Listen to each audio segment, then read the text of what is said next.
Ooh. Okay, so good morning. It is just gone 7:30 in the morning my time. There's a lot happening in sport right now. A lot is happening, especially in football over the last few days. Obviously, the first story I want to talk about is Barnsley getting thrown out of the FA Cup for fielding an illegible player. So that means yeah, they're out. So Horsham have gone through by virtue of Barnsley fielding a player who was illegible to be selected because that player had been on loan at a club that had already played in the FA Cup this season before being recalled to the club. And that was an administration error by Barnsley. So Barnsley are being kicked out. Horsham are through to the next round to play Sutton United. Now that is worth around 40 odd £45,000 just for the TV money. Uh, just for the prize money. That's not including the potential for another replay should Sutton United and Horsham go to a replay. But Barnsley have shot themselves in the foot. They've copped the punishment. We move on with our lives. Other big footballing story is the Tottenham Portsmouth transfer saga surrounding Jermaine Defoe and the use of an unlicensed agent and a licensed agent not having the required paperwork. And this goes back to 2008. A lot has happened since 2008. I think that was the last season both sides won a trophy. Portsmouth have gone into administration since then, new ownership since then. However, the ownership at Tottenham has remained the same. So the situation surrounding Spurs and Portsmouth and that Jermaine Defoe transfer went to an arbitrator. Sky Andrews was Defoe's registered agent. He took the whole process surrounding that transfer and his part in it, being the registered agent, to an arbitrator. And that was back in 2008 to 2010. It came out following that there had been rule breaches. Why has it taken till now, all these years later, to come to the fore again? I think there's a lot of pressure on football as a sport to get its house in order.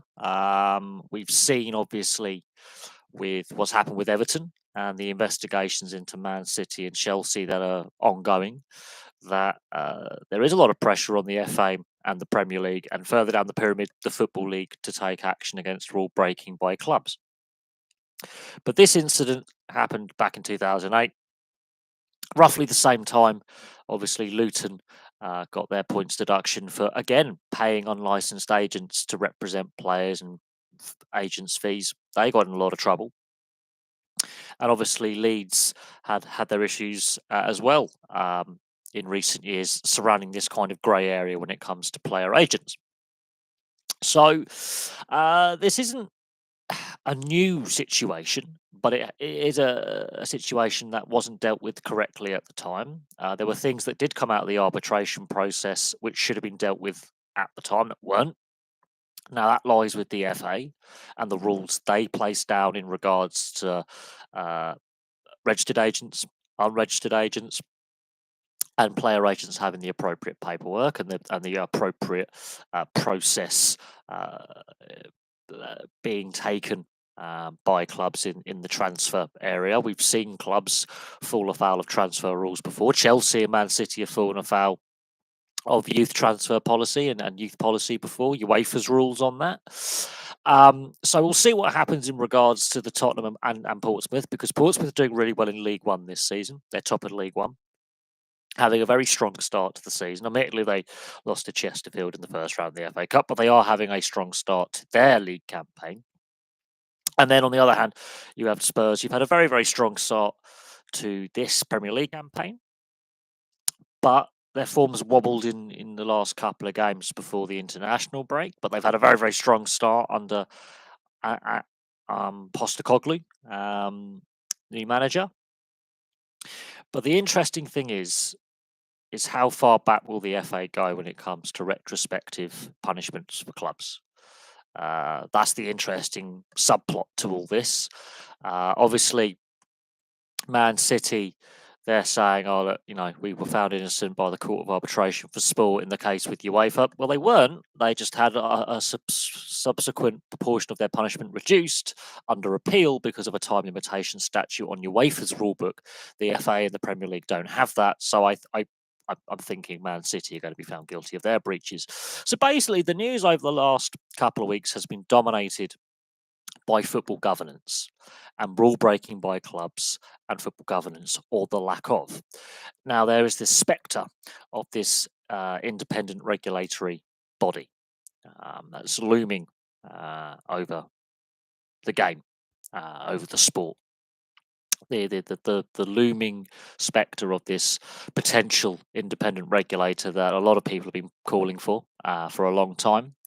I've been, looking at some of the clips on the Talk Sport YouTube channel, and there is the one where they're discussing the Portsmouth and Tottenham situation with the journalist who did the undercover reporting into it, the agent who was Jermaine Defoe's agent before Jermaine Defoe used the unlicensed agent, Sky Andrews, who's a former Olympic athlete. So he's been a professional athlete, and then he went into athlete representation. And one thing that came out was sport does self-governance badly. Sports governance is appalling. And it's not just a UK thing. This is a generalisation, and it's true. Sports governance is absolutely shocking. Doesn't matter where you are in the world, what the governing body is, what the sport is. Sports governance is absolutely appalling, and has been for decades. Absolutely has been for decades. That sports governance just is not good enough. I think we can all agree on that. It just isn't good enough, plain and simple. And this sums up the weak governance that football's had. Now, obviously, Portsmouth had their issues at this time, not long after, where they go into administration and there's money missing from the club accounts. That's under Milan Mandaric and Harry Redknapp being the manager. So they had their issues following this transfer, where they end up in administration, have a points deduction, get relegated from the Premier League, haven't been back. Tottenham and Portsmouth both won trophies in 2008. Portsmouth win the FA Cup, Tottenham win the League Cup. So these are two clubs that at that point were doing rather well. But since then, obviously, Portsmouth have had their struggles, and Tottenham have failed to achieve that next step on their journey. Now, this could, if the FA decides to go down a thorough investigation, Luton will be used as the example where they breach transfer rules by paying unlicensed agents and involving unlicensed agents in transfers over a significant period of time. And this came after Mike Newell came out with his allegations about dodgy payments in football. When he was manager at Luton, he ended up losing his job. And then the investigation was launched into Luton Town when they were in the Championship. And this happened at roughly the same time as this particular transfer. And they got hit with a points deduction. And then ultimately, down the line, Luton ended up in the non-league for a little while. They're now back in, they're actually now currently a Premier League club. But it's been it's been a crazy journey for Luton Town over the last 35 years. They've been in the top flight, won silverware, ended up getting relegated out the top flight, missing out the Premier League by a season or two before the Premier League's formed. They're a solid football league club. They're trying to get to the promised land of the Premier League in the 90s and the 2000s. Mike Newell is manager. He comes out and gives an interview. He discusses the corruption involving player agents, bungs, and bribery within the game. Shortly after, Luton are investigated for misdeeds in the transfer market and hit with a points deduction. They subsequently have a financial meltdown and end up in the non-league via a lot of points deductions and other issues.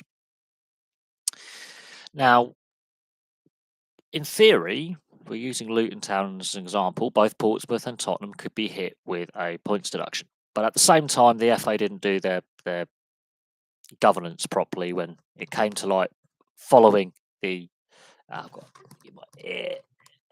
following the arbitration hearing, things came out that were of a regulatory nature, and the FA didn't do a very, very good job in regulating and investigating. So, and there's been a lot of change at the FA since 2008 to 2010, the period in question. So, the only constant in this is Joe Lewis and Daniel Levy at Spurs. Everyone else has moved on pretty much. Portsmouth have had several ownership changes since 2008. The FA have gone through a lot of Greg Clark's gone. I don't think he was chairman at the time, but there's been a lot of changes at the FA since the late 2000s, early 2010s. The only constant in this case is Daniel Levy, Joe Lewis, people in charge at Spurs. Jermaine Defoe is now retired as a player, so he's not playing anymore. The only constant is the chairman at Spurs, Levy, his boss, Joe Lewis. They're the only constants in this entire saga. Now, there could be punishments heading their way. If the FA goes down that route of investigation and punishment. I would feel sorry for Portsmouth if they were to be punished in any way, shape, or form for what's happened. But Harry Redknapp was the manager at Portsmouth at the time. I believe Martin Jol was the manager at Spurs at the time. It might be Wande Ramos or Martin Jol could have been the manager of Night. I mean, there could be bans from football. There could be fines, suspensions, deregistrations of officials. It's quite serious stuff. We haven't even got to the Man City 115 charges yet and what the Premier League are going to do there. And the pressure is mounting on the Premier League to punish them should they be found guilty. If Everton get a 10-point deduction for one charge, what are they going to do to Man City?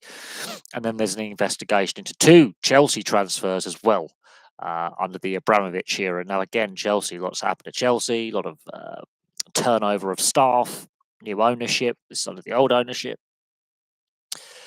But there is a lot of questions being asked about, again, the weak governance that football's had for a long time.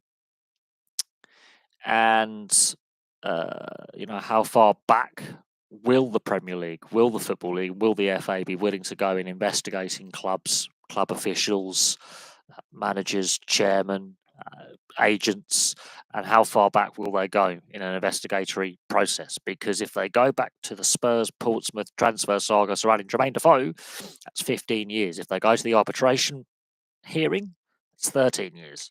They're going back in time a decade and a half.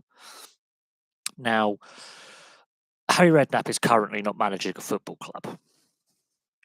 Milan Mandaric is currently not a chairman of a football club. Some of the pieces involved are currently not active within the game. But there's been allegations and rumours swirling around some of the dealings involving some of these characters for quite some time. So there is that. So watch this space, I think, is the order of the day in the Tottenham Portsmouth case. I think there's going to be a lot of pressure on the FA and potentially the Premier League and the Football League to clean up house because of this pending potential new regulator that's on the horizon. If and when this regulator arises and turns up, I do think an overhaul of sports governance generally is needed. It's woefully inadequate across multiple sports and in multiple jurisdictions. It's woefully inadequate. I was also watching on the ESPN YouTube channel discussion about the World Cup legacy in Qatar and what's happening with the stadiums and what's happening with all that infrastructure and the migrant workers. And the answer is nothing. Nothing has changed. It's literally like a year ago. It was like, yeah, that's a thing. And the stadium, there's been a lot of discussion about the legacy of that World Cup, and as each day passes, it's very, very noticeable that we should never have gone there. Um, and I think Infantino, with his attacks in his speeches and his press conferences towards the sports media and in the media in general, and social media, people saying we shouldn't go here, saying we're hypocrites and all this. Um, I think we've been justified. I think we've been vilified by Infantino. I think Infantino is not the right guy to be in charge of FIFA. I don't know who would be, but he's just set Blatter Mark II, if not doubling down on the issues that were there before. Um, there is no reform within the organisation, and there's clearly a lack of trust. And with a lot of stakeholders, with the governing body. Um, it's the same with the IOC. There's been constant um, corruption allegations surrounding the IOC. We can go back to the Salt Lake City Winter Olympics 2002. A lot of issues there. And there were people within the IOC who admitted there and then that, yeah, things happened. There was corruption taking place. It's a thing. And so that's the International Olympic Committee. There's been allegations of corruption. So there's that. Obviously, we've seen what's happened at FIFA and UEFA and various domestic FAs in global football, and the shocking levels of corruption and misappropriation of funds and weak governance. I think cricket as well, the ICC. I mean, the Cricket World Cup really didn't register on me. Yes, Australia won for the 6th time, and that's a fantastic achievement. But Cricket World Cup, from a lot of reports, wasn't a great tournament. The format's been criticised. The quality of the facilities has been criticised, and the future of the one-day 50-over format is in question now because of T20 and the potential, the day-night test format in Test cricket now, which is an option to play tests that they've experimented with. The 50-over game and the 40-over first-class shorter format of one-day cricket is being questioned. I actually don't mind one-day cricket. I really enjoy one-day internationals. I think they're kind of fun. It's a good mix of attacking play and tactical play. It's like a test match and a T20 rolled into one. I think it's a good format. It's just really, the ICC is heavily dominated by the Board of Cricket Classification India, the BCCI, is dictating the direction the sport is taking. India are calling all the shots on the global game. They're holding the global game hostage. I've watched documentaries into cricket's governance and the transparency or lack thereof, and the dominance of the ICC by India. And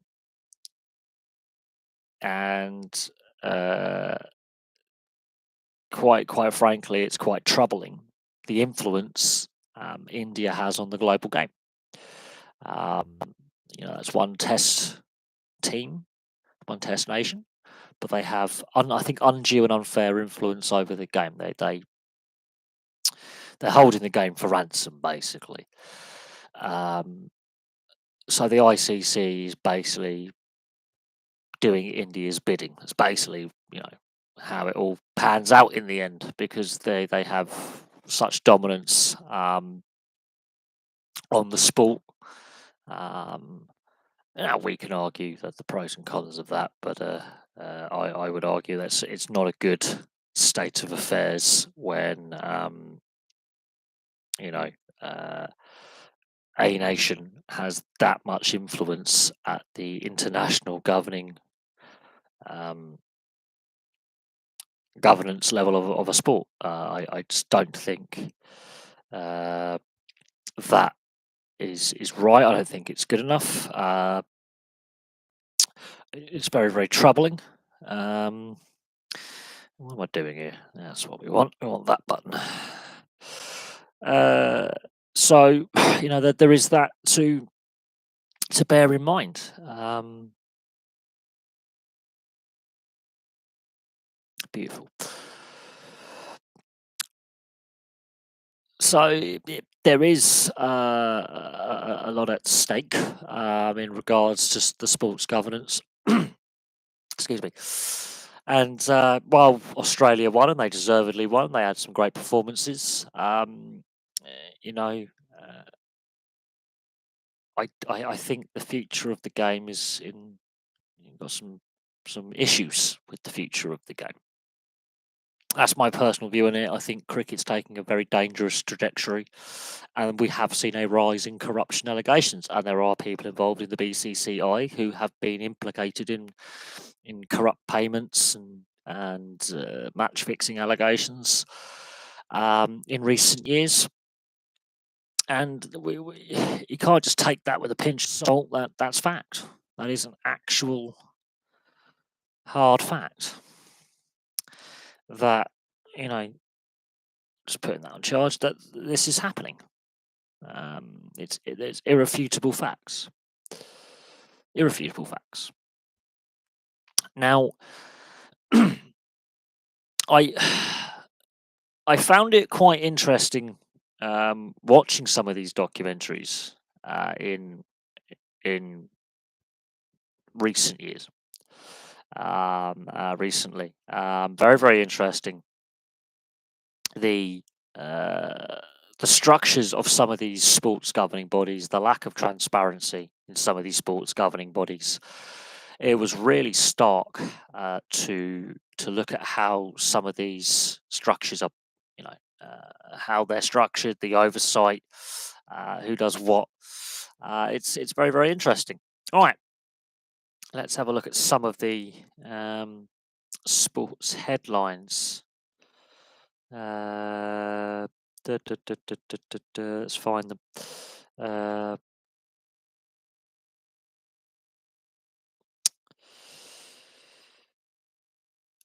let's have a look.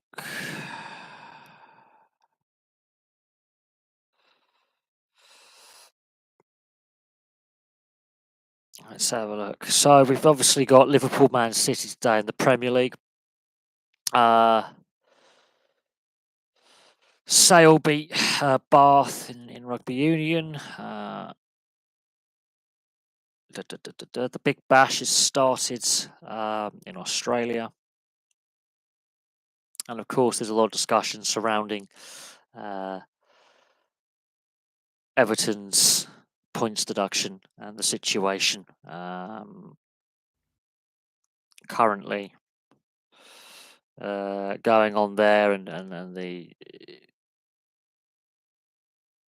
issues surrounding surrounding stuff. Oh yeah, Novak Djokovic obviously engaged with fans in the Davis Cup, where Serbia beat Great Britain in the Davis Cup. He was being a bit petulant with the fans. Novak Djokovic is a guy everyone loves to hate.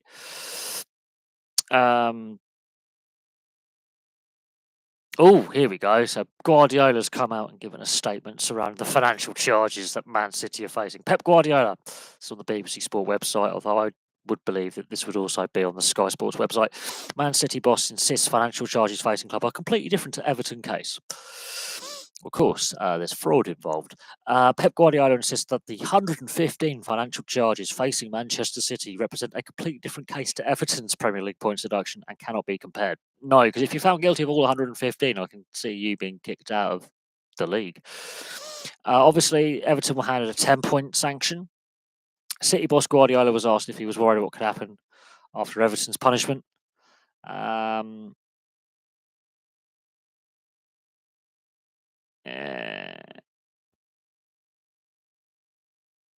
And he just goes on to say like how their case is different. Man City obviously were charged in February. Everton obviously been charged since then.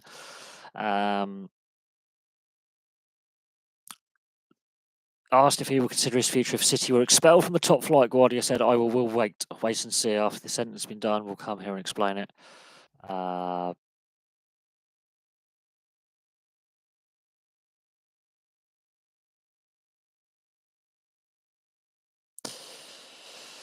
Uh,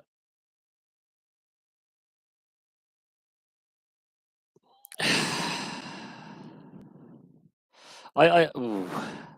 Personally, I don't know. I don't know how that was just an interesting article I was reading through. Let's have a look at some of the other news.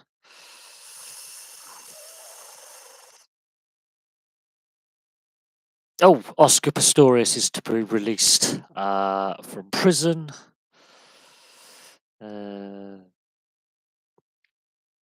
Bu- bu- bu- bu- bu. ESPN. Let's have a look at what ESPN's got trending on their site.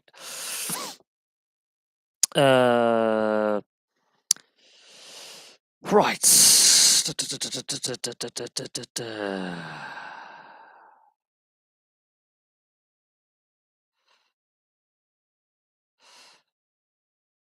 I'm going to reject all that. Thank you.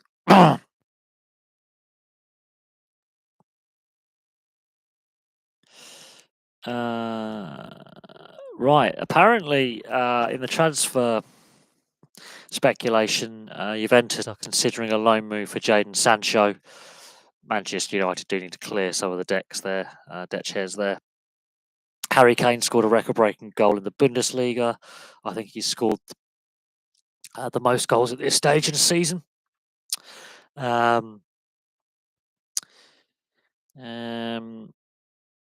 there's not really a lot going on there. What have we got?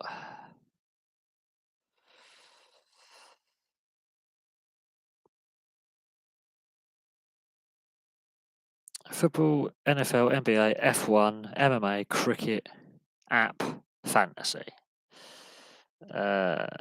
Top headlines. Let's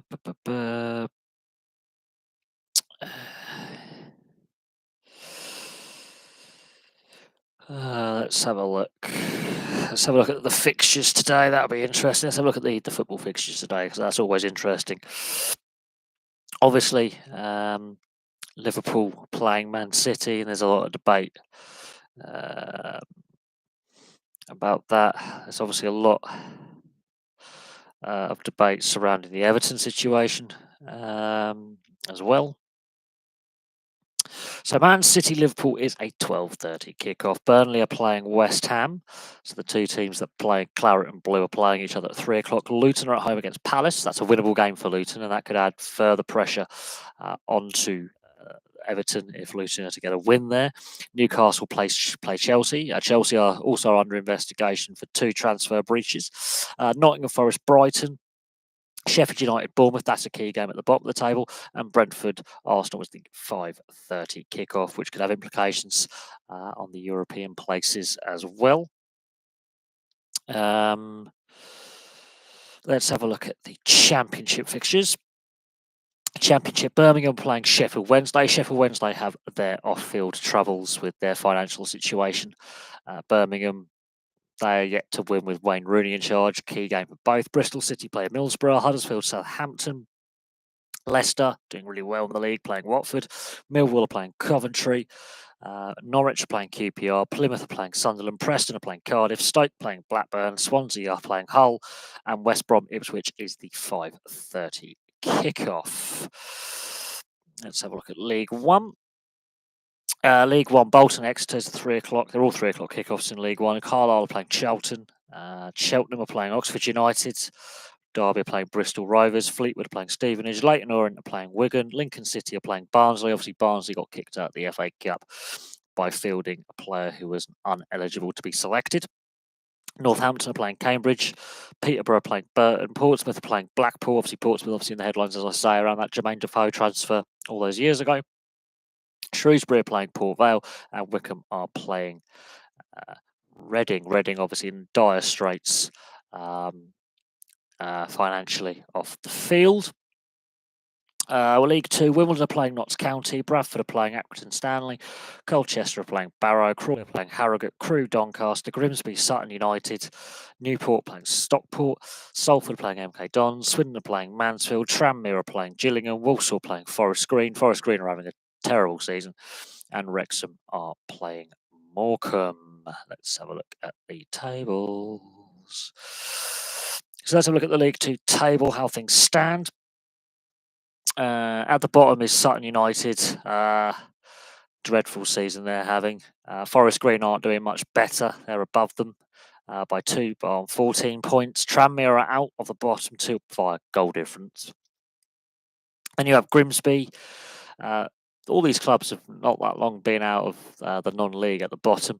Newport, Bradford, Doncaster, Colchester, Walsall, Salford, Harrogate, MK Dons, Crawley, Swindon.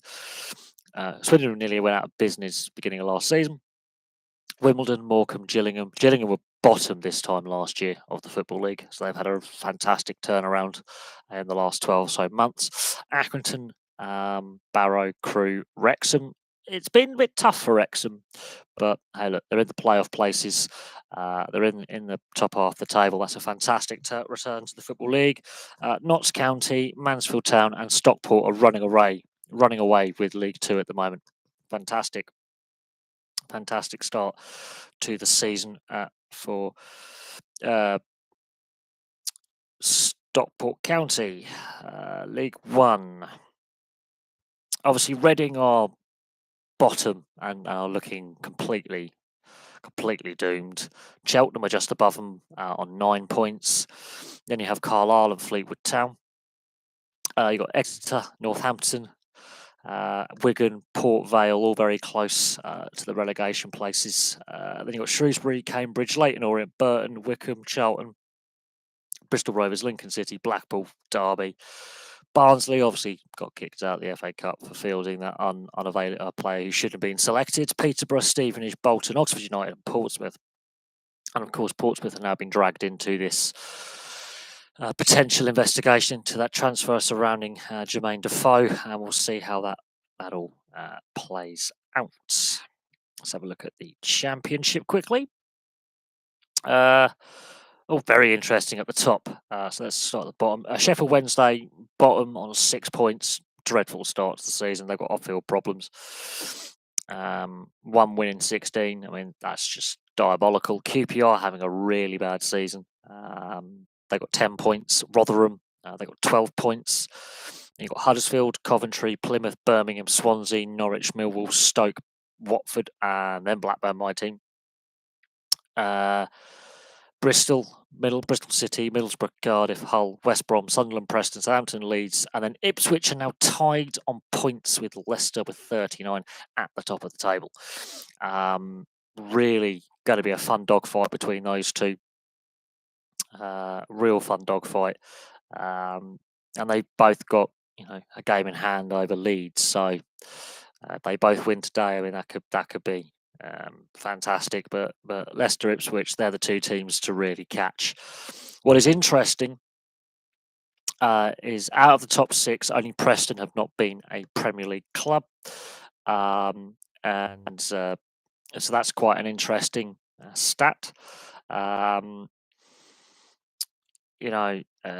It's and you look at the trophies that all these clubs have won historically. There's some very successful clubs in the Championship right now. So there's that.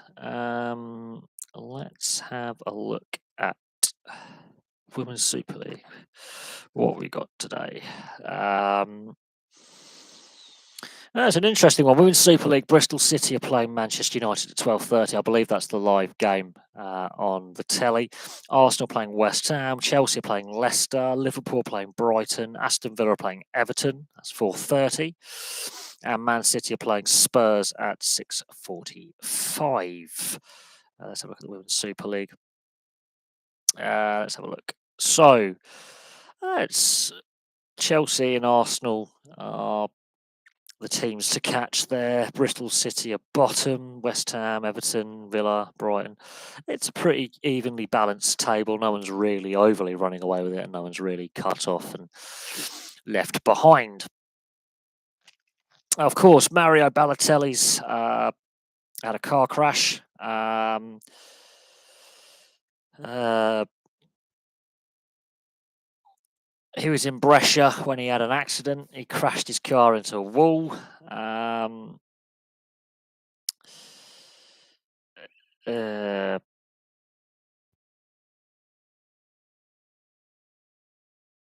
Balotelli's just been Balotelli, isn't he?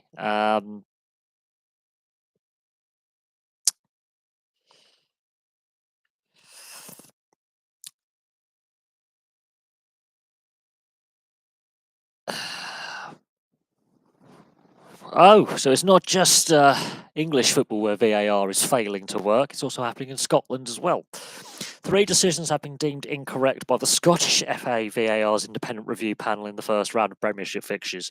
A red card for Dundee's Josh Mulligan, and their disallowed goal at Livingston, and also a double taken penalty from Aberdeen's Bojan Mivovski should not have stood. So that's 3. Well, there have been 407 VAR checks this season in Scotland. 24 have led to on-field reviews. It's unclear how many the independent review panel have reviewed north of the border. The panel made up of former players, managers, and coaches was set up by the Scottish FA for the first full campaign with the video technology in place. The 12 Premiership clubs held a meeting with the SFA's referees department on Thursday to have a review. Let's just get comfortable. Have a review of the situation.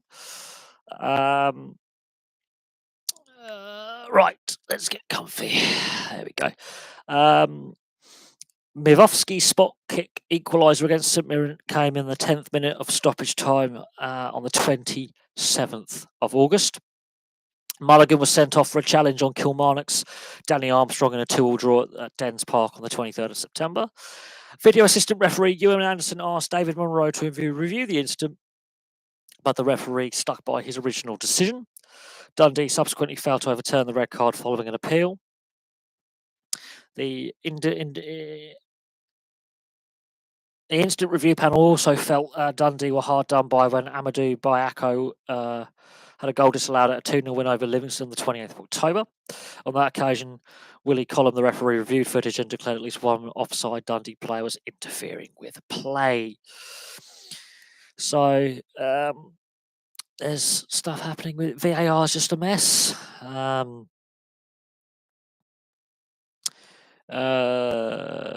Wazim Haq resigned from the FA Council over a post that an anti-Semitic post he posted on what was called Twitter, which is now called X, about Benjamin Netanyahu. A FA Council member who wrote on social media that a certain Austrian with a mustache would be proud of the current Prime Minister of Israel has resigned. He was suspended by the FA last week.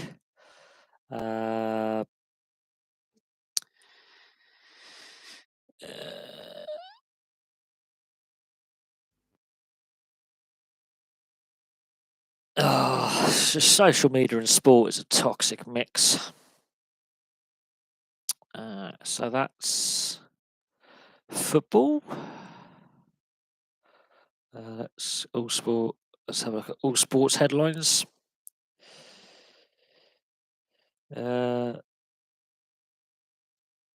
Leclerc has topped the Abu Dhabi Grand Prix first practice. Carlos Sainz has had a bad crash.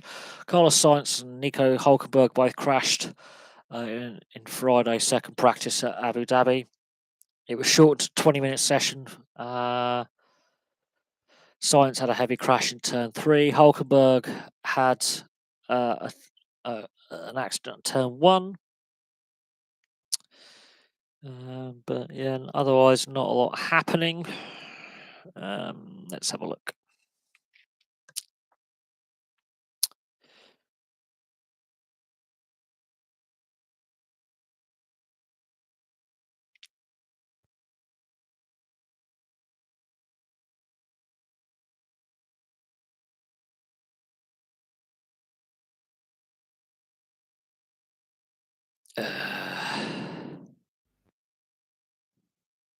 Just have a look at some of the comments on the Have You Say. Right, now let's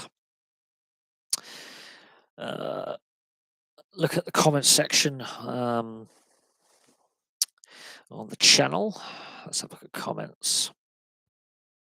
Right. Obviously, Barnsley have been expelled from the FA Cup. So, yeah, we've got that. So, on the Matt Moylan video I did, I've never rated Matt Moylan as a player, massively overrated. I think he must have had parents or someone behind the scenes that always tried to elevate him.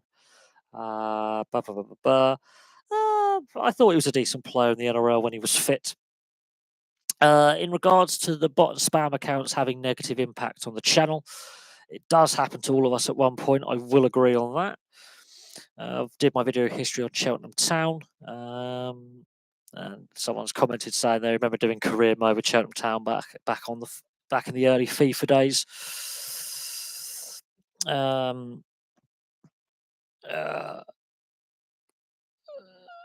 Apparently, I'm not the only YouTuber recently that's been having issues with dealing with bot and spam accounts impacting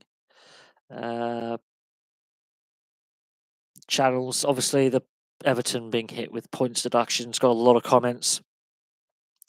I was right. It was the 96-97 season that Middlesbrough got relegated. They did lose 2 cup finals that year. That is correct. They lost the League Cup final and the FA Cup final with Di Matteo's quickest goal in FA Cup final history up to that point. Someone else has said Everton are very lucky that this season we are seeing some of the worst teams that have ever played in the Premier League. Derby's shocking 11-point season could even give Burnley and Sheffield United a run for their money. I think Burnley could potentially, and Sheffield United could both potentially be worse than Derby's 11-point season, but we'll wait and see. Someone else thinks that Everton can avoid relegation. Clearly, they're guilty and deserve punishment. Someone else has put down, it's a very harsh punishment, but I knew it would start happening. Because obviously there's that coincidence that suddenly they're playing well. Someone else has said it's kind of give some life to the relegation fight. At least 2 teams will stay up that normally would sink. The number of points to stay up this season could be the lowest on record. I actually agree with that. Then we've got should the FA Cup semi-finals return to neutral grounds? The answer is basically yes with that one.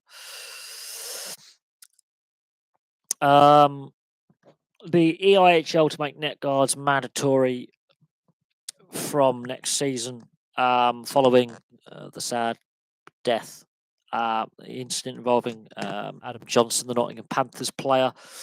Yeah, they have to make them mandatory, and I think the comment section's agreeing with that. The NRLW Women's State of Origin to be 3 games from next season. It should have been 3 games a lot sooner in the process. Finally, a sport governing their sport correctly and actually using a common sense. I hate wearing these headphones, but we're going to. And then I think that's just nothing new has been placed in the comments section on video. So we'll just do a little bit of coverage of that. Let's have a look at the analytics quickly. Obviously, the Matt Moylan signing 2-year contract with Lee Leopards has been very, very popular video. The last live stream we did has been quite popular. And then some older content is getting views, which I find very, very interesting. Paul Kent, for example, will he host NRL 360 again? That's been getting some views in recent days, partly because Paul Kent's assault trial or next court date is coming up. Well, are Everton lucky, or have they been given a punishment designed to give them a chance? Well, they're saying that they've been unduly punished, that they've been harshly punished, harshly dealt with. But I think the Premier League and the FA and the Football League to some extent, because the Football League are looking into potentially giving Reading a points deductions and Sheffield Wednesday for their ongoing financial situations that they have. The independent regulator on the horizon, I think, is putting a lot of pressure on the game to regulate itself better. Now, Everton were guilty of 1 charge. They get 10 points.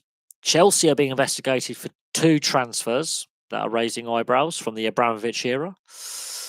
Tottenham and Portsmouth are obviously now being investigated over the Jermaine Defoe transfer. This has now come back to light. Obviously, it came to light all those years ago that there was something going on. There was an arbitration panel involved with that from Defoe's old agent, who took his case for breach of contract to an arbitrator. And as a result of his arbitration hearing, the issues surrounding that transfer came to light. Why it's suddenly taken 13 years to come back into the discussion with the potential for Spurs and potentially Portsmouth to be hit with punishments and or those people involved with those clubs at that time, be it managers, scouts, legal teams, directors of football, that kind of stuff, owners, we shall see. But that is now a headline. Then you have the ongoing investigation to Man City and 115 charges. So if Everton are anything to go by for a 10-point deduction for one charge, God knows what could happen with Man City. If the punishment is weak, that's not going to go down well with the majority of fans. If the punishment is strong, should they be found guilty, Man City fans are just, well, let's see how many of them stick around long term when the club is playing in League Two. Are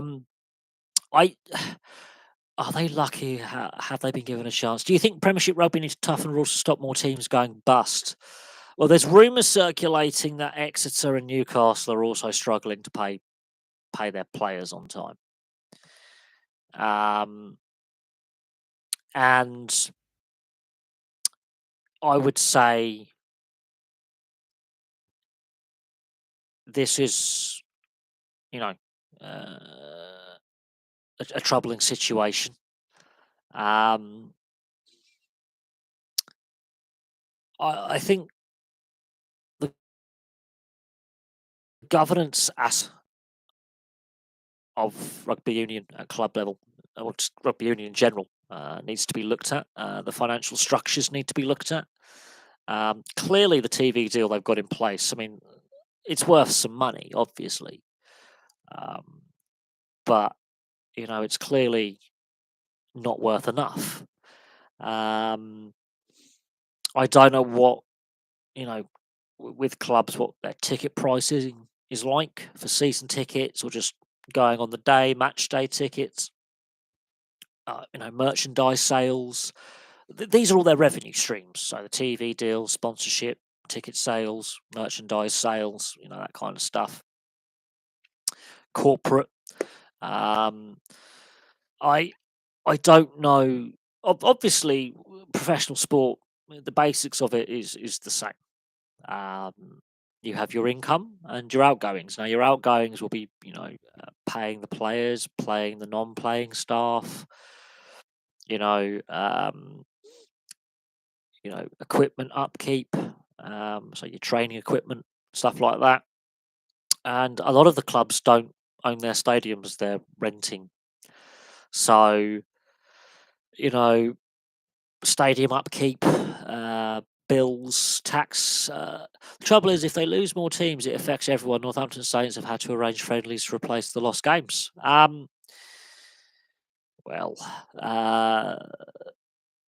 You look what's happening with rugby league as well, with the criteria that IMG have come up with.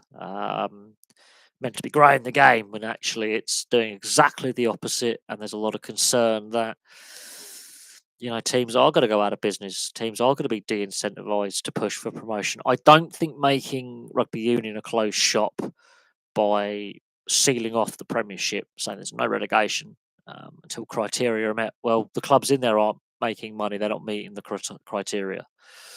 I think we also need to look at the international selection rules for England, because players are going to start looking at the French league system or North America or Japan to make money. We've seen it before. You could be a young player, early 20s, handful of international caps, and your club is struggling financially. You could be up for a contract extension in your favour. You could be entering the last year or second last year of a contract with that, next year in your favour to decide if you want to stay or test the club market for contract. Um, and there is the potential for players who would otherwise be, around potential selection for England, having no option but to play in France or North America or Japan, because there's not enough clubs in the Premiership to, sign them up for their wages. No one's going to really want to take a pay cut at this current time with how things are going economically. That'd be just ridiculous.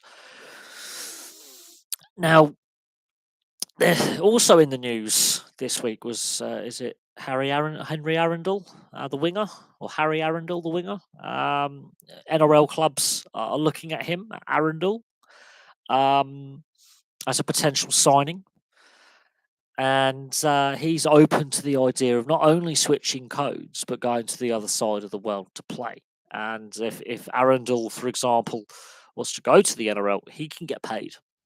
He can get paid a lot of money.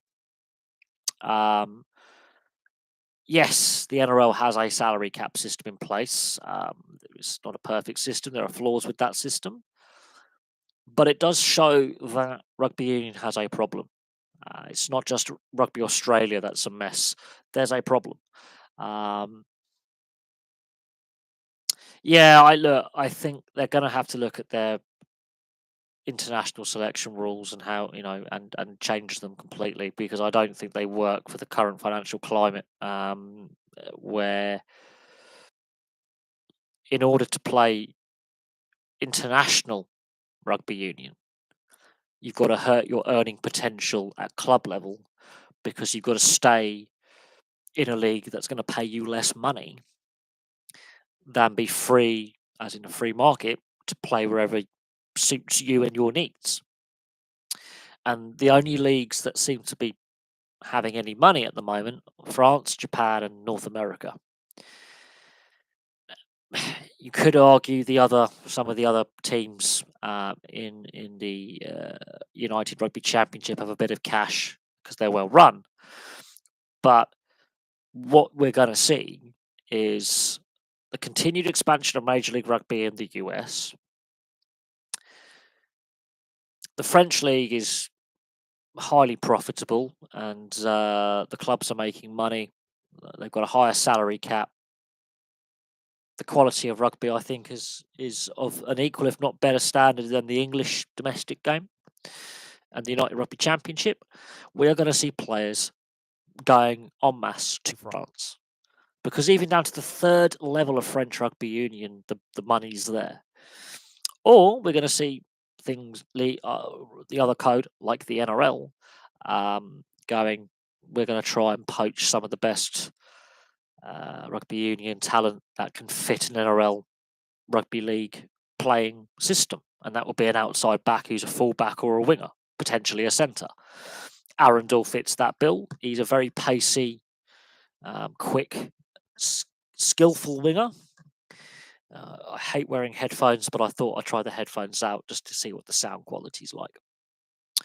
But no, Arundel, I think, is, he's weighing up his options. He's already turned down approaches from the Dolphins and the West Tigers, but he's having his agents, or his representatives, should I say, have been having meetings with NRL clubs. And he is very, very open to going out to Australia, swapping codes and giving the NRL a go. And again, that's a blow to it. It's a Christian Wade all over again. Very talented winger, considering a different sport, because Christian Wade's case, he wasn't happy with the direction the England setup was taking and the lack of opportunities he was getting. Arundel's case, I think he's actually, wants to get paid. He wants to look after himself post-retirement. I believe he was a London Irish player, and they've gone out of business. So there is clearly an issue with not enough clubs for all the players. I don't think a combined English that would require the RFU and the WRU actually working together, and compromising on a lot of things. Yes, football, rugby league, ice hockey in the UK, the Welsh clubs do play in the English league system. That's a fair point. And you know, they have massively benefited from that. But with other news coming out that Amazon is considering putting in a bid for the TV rights for the Six Nations, which has not gone down well because the Six Nations, I don't believe, is classed as a Category A sporting competition, because there's been rumours floating around that they might come in earlier, and try and take the rights. Now, obviously, the rights at the moment for the Six Nations are split between the BBC and ITV. Channel 4 are not part of the rights anymore. They're trying to get in there. Oh God, really? Is that better? Is that better? Maybe. I'm just trying to get these headphones to be comfortable. It's been a while since it's been like 3 years since I've worn this headset, so it's been a while. They've just can't seem to get comfy. Right, there we go. Nope, there we go. Yeah, no, so they're not. Look, if it look, as I say, Amazon are considering tabling an offer for the broadcast rights. They are tabling an offer, or proposing to table an offer for the broadcast rights. From what I can gather, most people are like against it. Most fans are against it. But this also comes in time with the changes to the international calendar that World Rugby are going to introduce as well. And we've already lost the autumn internationals to Amazon. We could lose the Six Nations to Amazon. I've got mixed views about it. I am going to do a video on the potential for Netflix to potentially get some live sports rights as well. And the reason why I think Netflix might also start putting in offers for broadcast rights for sport is Hulu is a streaming company, has sports rights, has been completely bought by Disney now, and it's going to be merged into their ESPN arm. Amazon have got broadcast rights for sport. Now, Netflix, much like Amazon, have done sports documentaries, those fly on the wall documentaries, or those sports documentaries in general. And they've also looked at the success of some of their sports documentaries, like Drive to Survive. They've looked at it, and they've looked at the viewership figures, the response, and I can see Netflix also tabling offers for broadcast rights for sports events and sports highlights packages, and we'll see what happens. You would love to see Welsh teams in the English Rugby Premiership, not because they're good, they're not, but because it would benefit both sets of clubs and it would help Welsh attendances. I would say get rid of the Welsh regions and merge the Welsh league system regionally into the English league system, and then have a promotion relegation system, which we had before the ring fencing. And let's see if that helps the Welsh game. The 4 Welsh regions just don't cut the mustard. But as we're seeing at the moment, we could potentially see more English clubs enter administration. And the administration rules in rugby union are stupid because it just means that the team are thrown out the competition straight away, and they basically go bust. Now, we have to ask the question, why are we in this situation? How have we got to this situation whereby rugby union's finances are in such a mess, that we're talking about the potential for clubs going bust? Yeah, I don't know how Ealing and the Ospreys can do a merger because they're at either ends of the M4. One's in London, one's in Swansea. I don't know how that works. It's probably why those talks didn't progress much further. And look, I've had my battles on this channel with Welsh rugby fans over many years. Many years. And I do find it interesting that they don't turn up to watch their club sides play. They only seem to care when it's the Six Nations or Autumn Internationals or a World Cup. Then they turn up. They're plastic fans. What are you suggesting? Have the winner of the Welsh Premiership promoted to the English Championship? Something like that, or combine the current Welsh club system below the 4 provinces into the English regional system, and then start promoting how the regional system works with Southwest, Southeast, Midlands, and then you get to the Championship, and then you get to the Premiership. I would say have a Welsh, top flight, second flight, bring them in, and start promoting from there. Whereby you have the Anglo-Welsh Championship and Anglo-Welsh Premiership, and then everything below that is regional. So North Wales, Central Wales, South Wales, for example. Anything could be different to what we have now. But again, it would require the Welsh Rugby Union to want to cooperate with Big Brother next door in the RFU. There's that. The Jaguares could make a return to the United Rugby.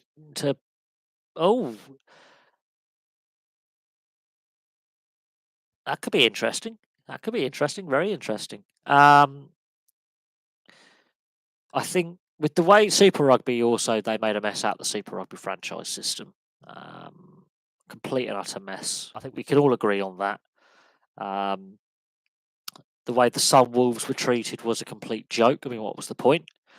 Then all the South African teams left en masse. I do honestly believe the club rugby, the professional game, is a mess. The finances are a mess. The governance is a mess of the game as a whole. Don't get me even started on the TMO red card, yellow card review system, because as the World Cup went on, we found out how bad that system was. I believe below English Championship is National 1, and then below that it's Regional. I believe that is the case, yes. That could coincide with Welsh teams leaving the URC if the Jaguares join. It's a possibility. But that's a could join in 2026. They're not confirmed as joining in 2026. There's the possibility. And that coincides with the restructuring of the international game that World Rugby is proposing. But we'll have to see how it plays out. Obviously, the next Rugby World Cup is in Australia. They're in turmoil. They haven't got a CEO. They haven't got a coach. Rugby Australia is in a right shambles at the moment, and we haven't even discussed, Michael Maguire resigning as New Zealand Rugby League head coach for the Kiwis yesterday. Haven't even got to that. Forgot about that because there's so much going on where there's a lot of discussion surrounding governance and transparency and the transparency of the systems we have in place. And clearly, as things currently stand, in a lot of sports, there is no transparency. There is weak governance. There is misappropriation of funds. There's teams who should be making money, not making money. And then across the world, we have Michael Maguire, who has now resigned as New Zealand Kiwis head coach for the rugby league side. What I find funny is when he was head coach of the West Tigers, they were more than happy for him to also continue with his head coaching role with New Zealand. Less than a month ago, they recorded their biggest ever win over Australia. Not only did they beat Australia, they nilled Australia. They recorded the record-breaking defeat of Australia. That was a record-breaking defeat for the Kangaroos. Smashed them, all facets of the game. Within 3.5 weeks, he is now resigned. And I do think that there was going to be a conflict of interest in regards to his appointment as New South Wales head coach in State of Origin. Conflict of interest, I think, would have been the term used, but there was clearly that hadn't gone down well with all of the New Zealand Rugby League board. And it's ultimately culminated, even though reports coming out before he quit of, no, they're happy, he can do both, there's been political machinations within the boardroom and it's cost him his job. From all reports, he wanted to stay in the role. So it's going to be interesting to see how his tenure with the New South Wales Blues pans out. There is no doubt on his capabilities as a coach and on him as a person. He always looks after his players really well. And any player who's played for him, he will still look after them or keep an eye out for them.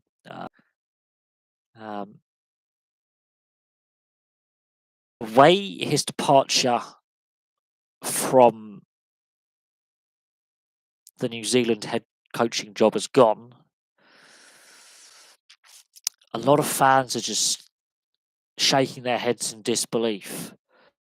Even Aussie fans are like, "What's going?" Like, just rugby league fans are like, "That is insane." That he's basically felt compelled. I think it's the best way to look. Felt compelled to resign with immediate effect. We don't know what's happened behind the scenes. I think it all comes out in the fullness of time. I think there's going to be more to come out in regards to the situation. But very unexpected, completely unexpected. So we'll see what happens, and we'll see who ends up replacing Madge in the New Zealand head coaching role, because I don't think anyone expected this from where they were beating Australia 30 points to nil just under a month ago to him now being out of a job. I don't think that was expected at all. So that's the big news coming out of rugby league world, is New Zealand are looking for a new head coach. As I did mention, looking at my analytics, people are watching some of the older content. Now, obviously, the Paul Kent situation has been getting some views lately. Obviously, it was big news at the time when he was fucking.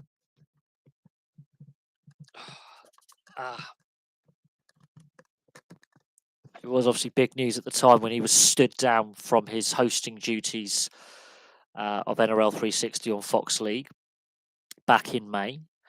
Then it obviously transpired he had been arrested and charged. He had his court date, and Gordon Tallis finished the rest of the season on NRL 360 as a temporary replacement for Paul Kent. Now, reports surfaced in September, so just a couple of months ago, that he was working as a limo driver at a funeral home whilst he was suspended from Fox League as a chauffeur. And that he was researching for a book that he was potentially going to write on a non-sporting industry, because he doesn't just cover sport. Now, his court date is sometime next month, within the next couple of weeks, I would have thought. I can't find much news on any pending dates set for the opening of his trial. But we'll see what happens. I mean,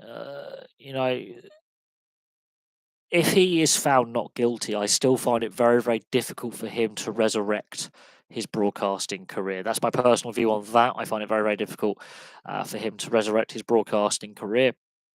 I said that at the time. If he's found guilty, I think he's definitely done as a journalist. I think no publication or TV station would want to hire him. Now, he may get work at a later date, but his reputation, I think, is very, very badly damaged. The Lions are playing against Zebra today. It's not a given. I feel that the Lions should completely dominate them, as the Italian team seem to have improved in URC. Should be a cracker. Exciting. I think the URC is an interesting league. It started out obviously as the Celtic League. It's evolved as time has gone on. More teams have been added. And then the South African teams have obviously joined the competition, which has completely changed the dynamics, the style of play, the travel obviously comes into that as well. But the fact they just rebranded it to the URC, that was a bit of a head scratcher to me. It's always been the Pro League as long as I can remember. Obviously, for a while, it was obviously the Celtic League, because it was only Scotland, Wales, and Ireland that made up the league at the time. But I think the South African teams, I think it's actually benefited South Africa by them playing Northern Hemisphere teams. I think South Africa are better as a result. There's a reason why they've won back-to-back World Cups. They've changed their selection rules, so players can now play outside of South Africa and be selected for the Springboks. And then you look at New Zealand and you look at Australia, and you could argue, yeah, New Zealand make the final, but it's the first time New Zealand have lost a pool stage match and 2 matches in a World Cup. Australia don't make it out the pool stage, and Australia have definitely gone backwards in rugby terms, in player development, the grassroots level. Registered players, quality of players, viewership figures, attendances. Australia are going backwards. Now,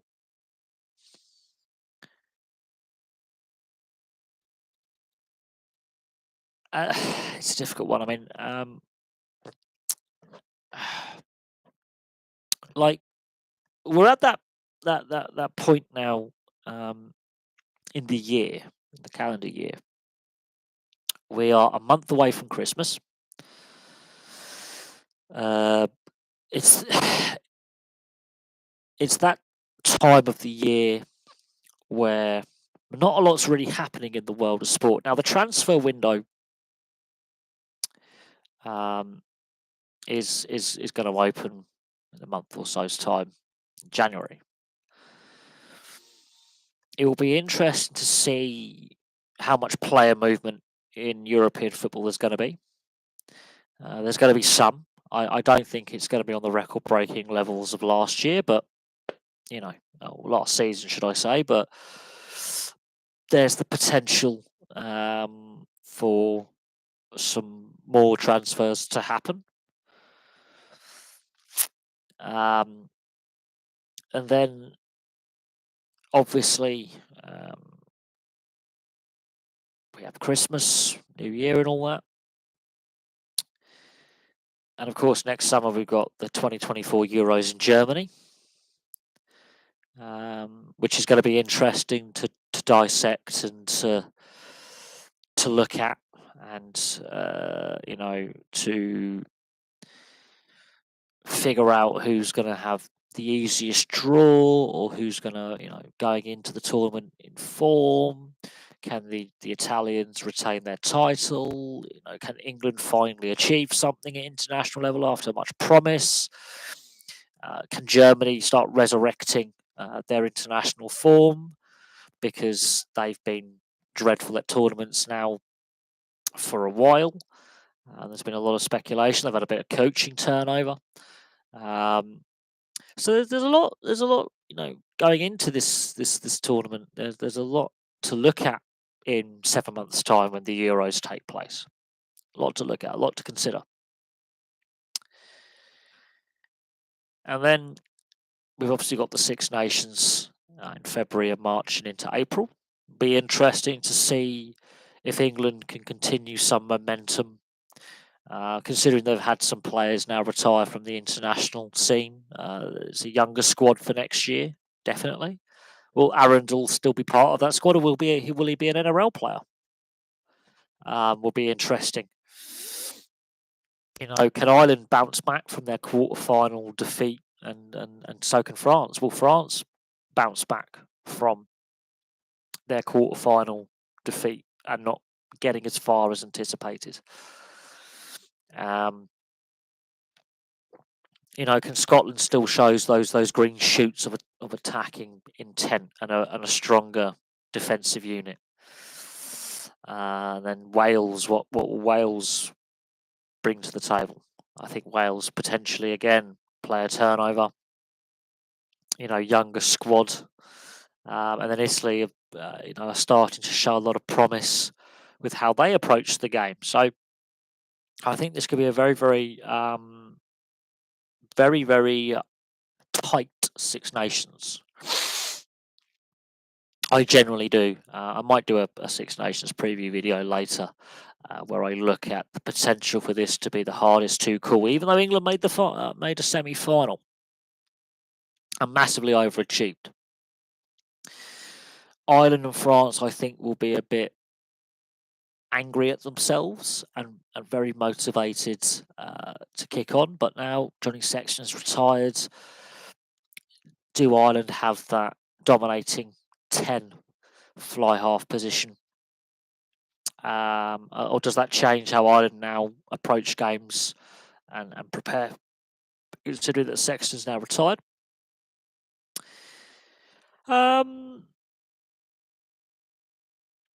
No, it doesn't. I don't think it does. Because what clubs would you cherry pick to join the URC? That then suddenly creates a whole different load of issues.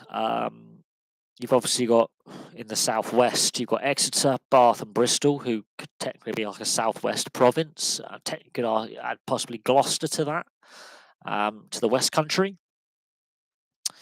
The Midlands would be a mess. It is concerning, the situation that the club game finds itself in. But how would you go about structuring teams for the URC without devaluing an already struggling domestic game financially and causing further financial issues for those clubs in the Premiership and Championship, especially the Premiership? You could destabilise things more if English teams were to join the URC, you could potentially cause more harm than good. Because you've only got one team in the northeast, which is Newcastle, at the top level. So there is the potential for more harm than good by doing that. But we do need to look at the governance side of the sport in England. We need to look at the sport in general in the UK. It is concerning the situation. Do Premiership rugby fans love their league? Because if attendances are so good and they're making so much money off ticket sales, why are clubs buggered financially? You know, how bad is the business model if they're not making money off full stadiums then? Because if you're a gate-driven league and you're selling out games, how can then teams be losing money if you're gate-driven?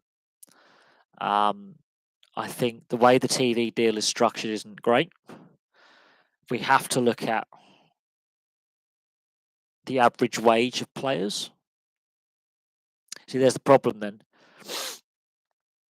You are getting an imbalance. So why is there not, as they've now created a closed shop for the foreseeable future, why is there not revenue sharing?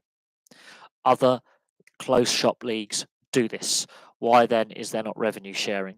Can someone explain that to me? There's a reason for Sale and Newcastle not getting good crowds. It's you look at what other sports teams are in that. Like Newcastle is football. It's Newcastle United. It's Newcastle United all day long.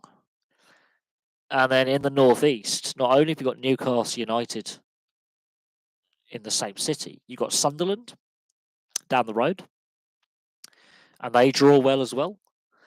You got Middlesbrough, they draw well down the Smoggies. You got Hartlepool.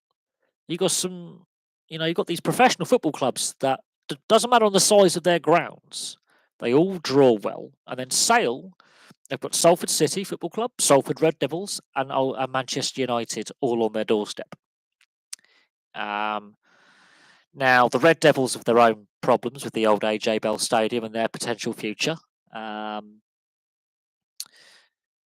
Salford City are just your average lower league football club with a small but passionate fan base.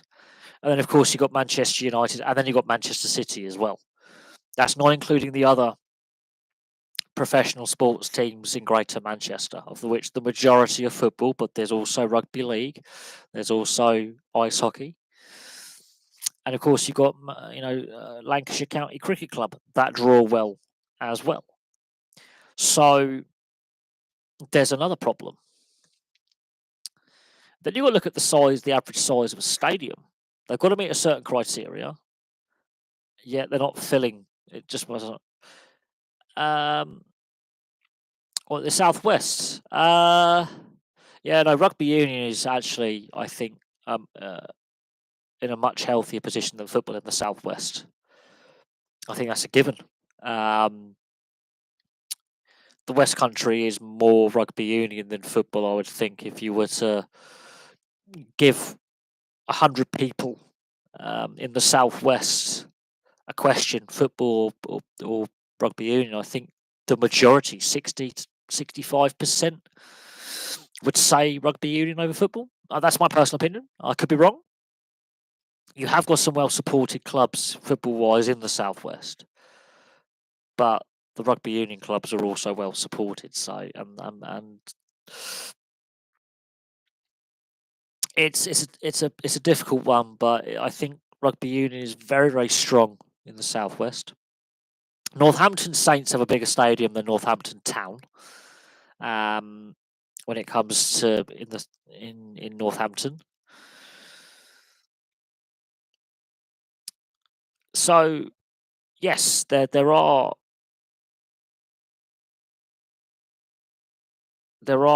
obviously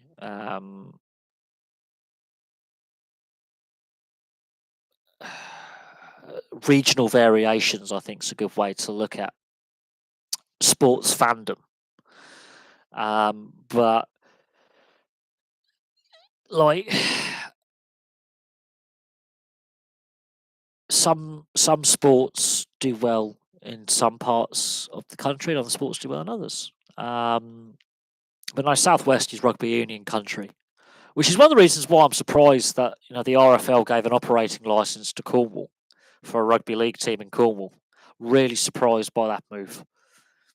And with the way the RFL have tasked IMG with coming up with their ways to restructure and improve rugby league, it's going to be catastrophic. From all I can gather, it's catastrophic. And you would think some rugby league clubs would have really good attendances as well, and they don't. So it's going to be interesting. The next couple of years, sports wise, are going to be really, really interesting. There's a lot of changes coming. Not all, a lot of fans aren't happy with how rugby league, rugby union, and football and cricket, for that matter, are going about their governance, structuring, how their seasons work, and how the international calendar works. We are at a crossroads with professional sport. Look at golf with the PGA and the LIV and the split and the remerger and the discussion around golf. Look at the discussions rugby league is having in Europe. Look at the direction rugby union is going with the international game in the next couple of years. There's a lot of changes happening, and I don't think they all are necessarily good changes. I don't think they actually necessarily fix the problems that currently exist. In fact, I think they create new problems that don't currently exist. So there's a lot going on. There's a lot of pieces in play, and it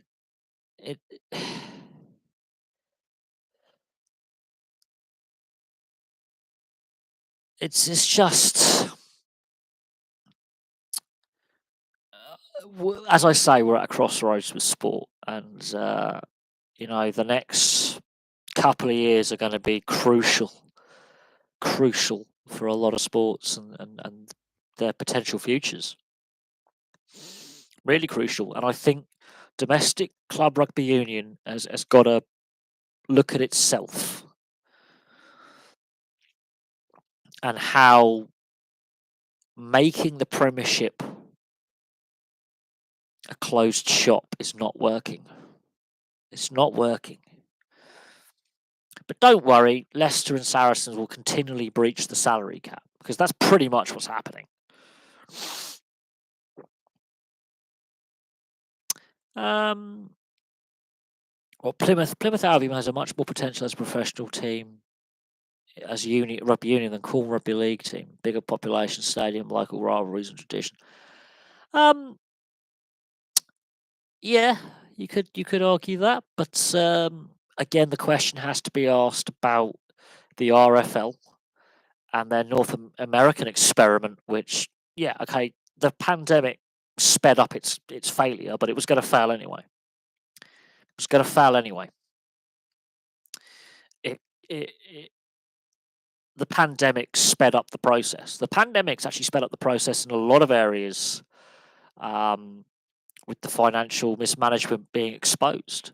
And now what we're seeing with football, and circling back to Everton, Man City, Tottenham, Portsmouth, and Chelsea, and the potential for investigations, or the Everton situation, the points deduction.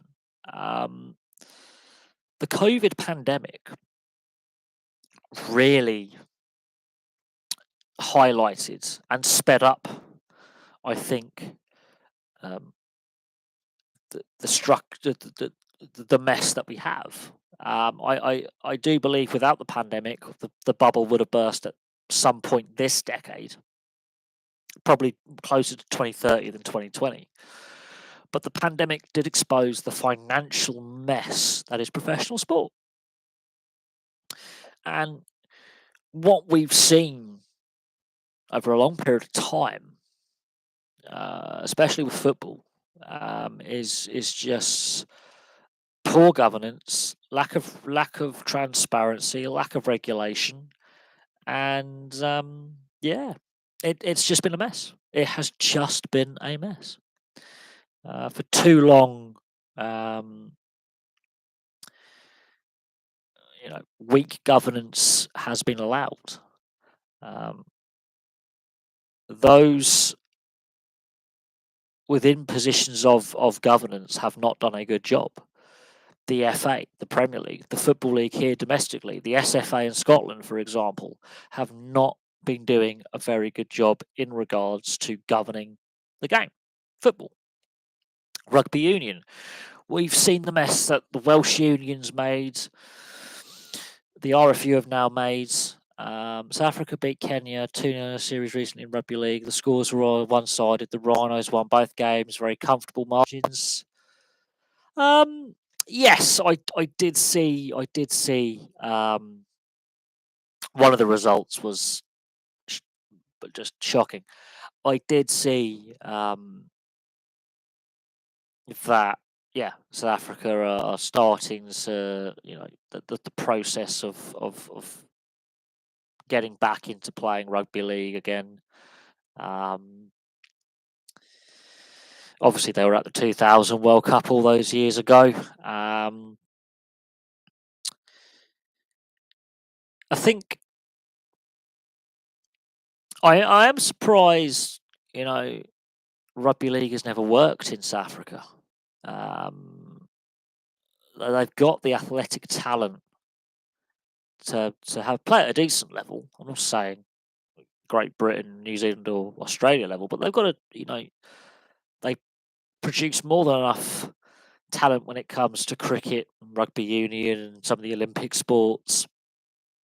You have an athletic talent pool in South Africa. The education system churns out athletes.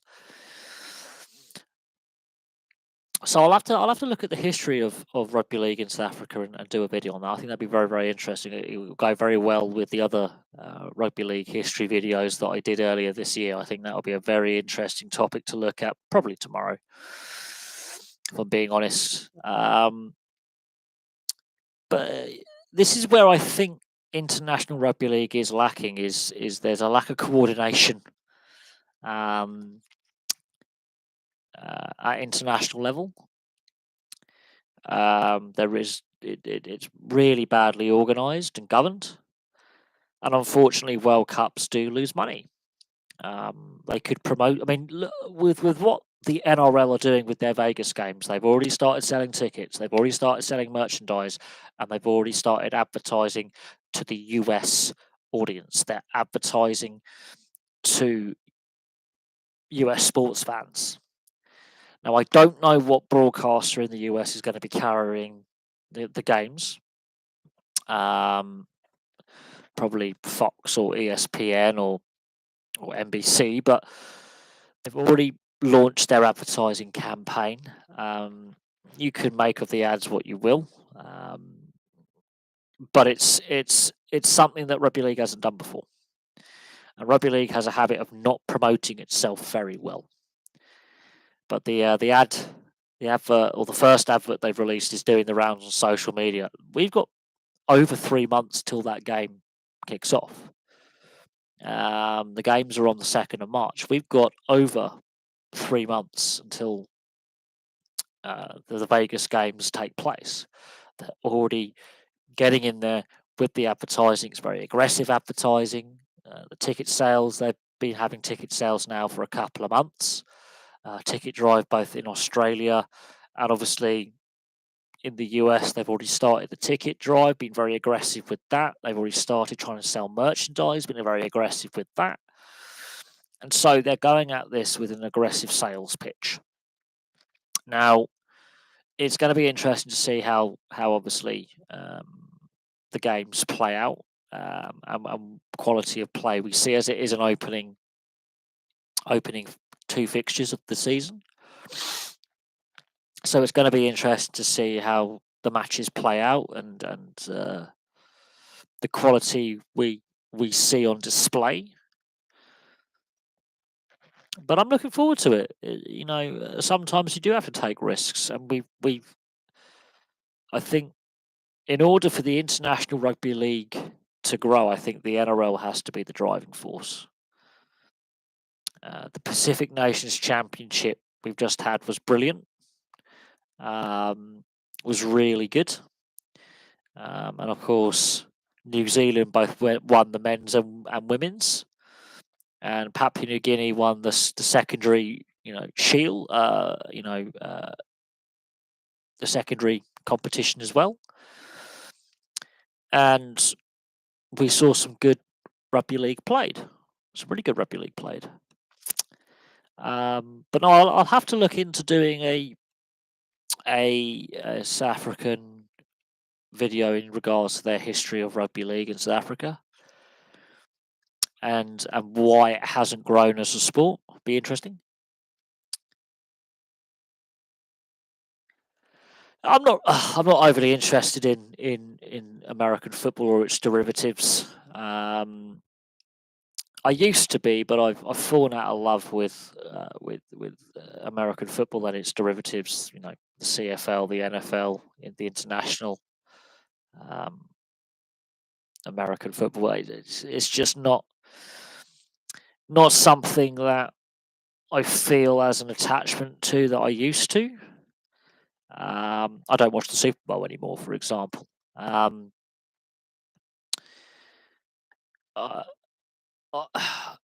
would I say I've fallen out of love with the game?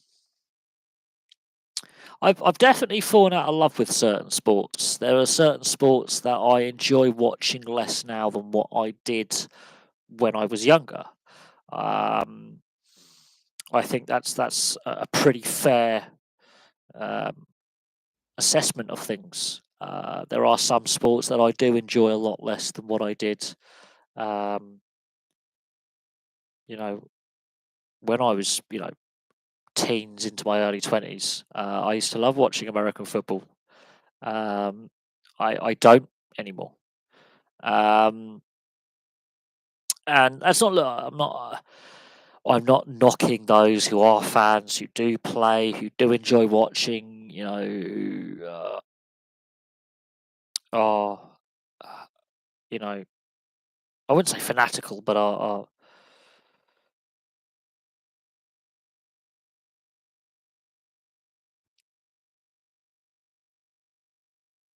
what am I looking for? I'm just seeing what live sports on today.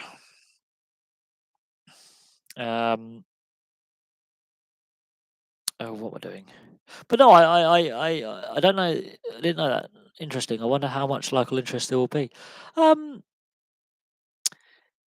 Obviously, there's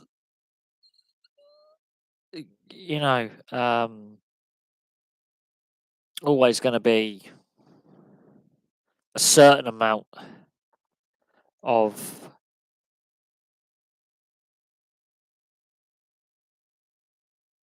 interest in in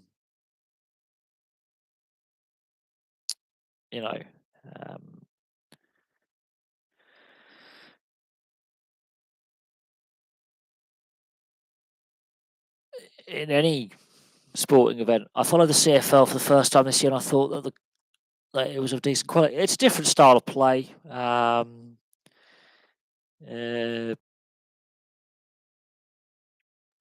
It is a different. It is a different style of play with the CFL. There's rule variations. There's the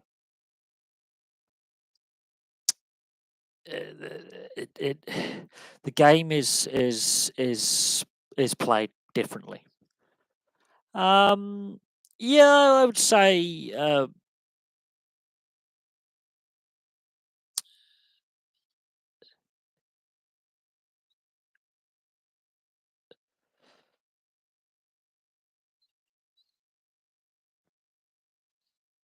Oh God, what's going on with my bloody thing? No, there is a decent quality being played.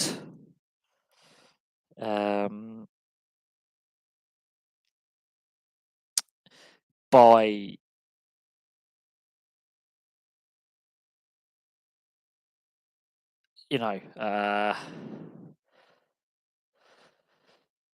in Germany, yes. At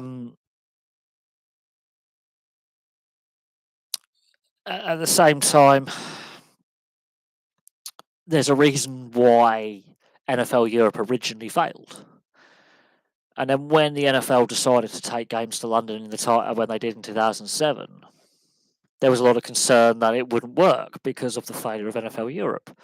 But fast forward all these years later, 16 years later, and the conversation's completely different. And we now have a resurrected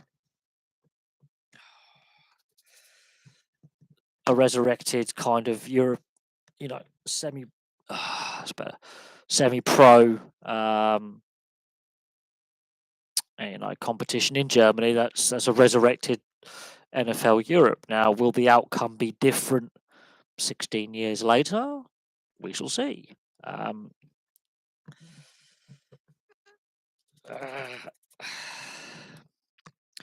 Obviously, a lot's happened in that time frame. But yeah, NFL Europe was an absolute money pit. It didn't work. It collapsed. Teams weren't making money. Attendances were poor. And like the NFL is not the only major league in North America to consider a European division or a European team. So while the NFL continues to consider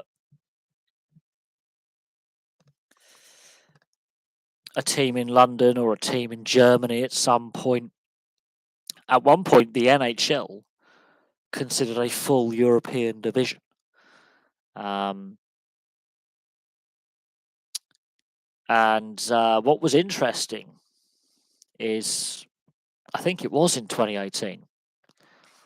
So about a year or so into the channel's, sporting existence, because obviously the channel's older than that. There was, I believe it was the Boston Celtics chief financial officer was interviewed, and the question was, will a major league have a team in Europe? And the NBA went with the Boston Celtics chief financial officer said, no, that window has passed. And that was only a few years ago. That was before COVID as well. I actually think I don't know that having a team in, yes, the NHL did play games in Sweden. The NHL will take regular season games every year to Europe and circulate around Europe. The fact they took pre-season games to Australia, okay, fine, but basically their international series is based around Europe. And the Sweden games went off really well. They have been to Northern Ireland, to Belfast before. They have been to Germany. They have been to Switzerland. They have been to the Czech Republic. They've been to Finland. So they've been around Europe. At some point, they will probably go to the UK and France. They may go back to Finland. They may go to Latvia. They may go back to Switzerland. They are going to continue to rotate where they go.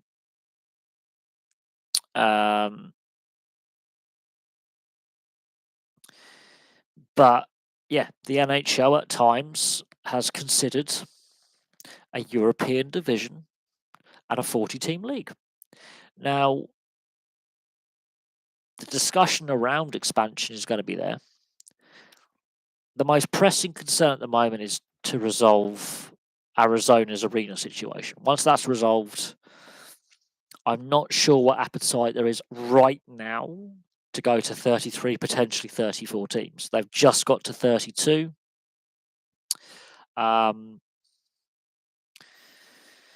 There are some issues off the ice that the league needs to look at, especially around Bally Sports as a broadcaster, around various issues. There are some issues within the NHLPA. I think not all the players are happy with some of the aspects going on. Now, the NHL hasn't ruled out expanding further at some point, but they basically said at the moment, not now. It will be interesting to see which league is the first league to go to 33 teams in North America. It'll be very interesting. The NFL European Games are a success. Financially, yes. I would say financially, yes. The funny thing is, Germany and the UK have some of the highest populations of expat Americans outside the US. We have over 250,000 American nationals, US nationals. I think it's nearly 300,000 US nationals or dual nationals here right now. Germany has slightly less, about 160,000 US nationals live in Germany. So between the two countries, you're looking at 500,000 US nationals are in the UK and Germany alone.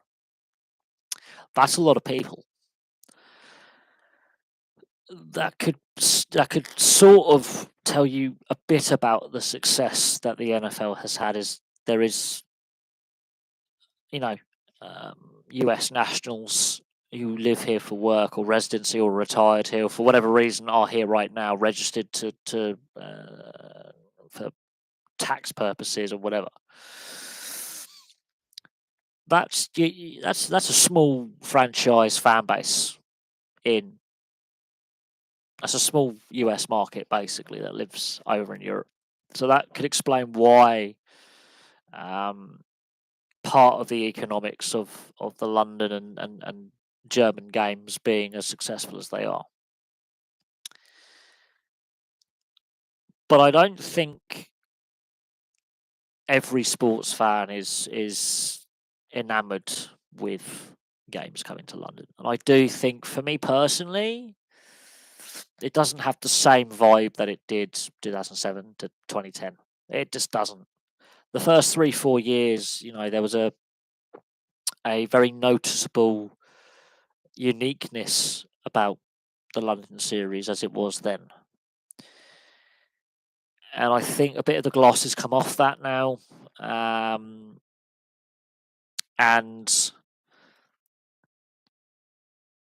yeah, look, financially, it's been a very, very successful period for the NFL over the last 16 years.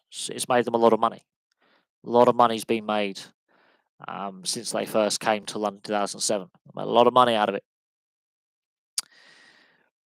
But their plan was to have a team in London by now, and that hasn't happened. So whether we end up ultimately seeing a team in London is, a watch this space kind of moment. But the NFL, I did a video on this several years ago. The NFL planned to have a team in London by now. Now with the rebuilt White Hart Lane, with the configuration that now has, we shall see if at some point a team is put in London. I would think the NFL would rather it was an expansion team than a relocation. Obviously, there's been a lot of talk about the Jaguars' future in Florida and the potential for the Jaguars be relocated from Jacksonville to London. But it'll be interesting to see how long fans would watch a losing franchise lose all the time. And it will also be very interesting to see what,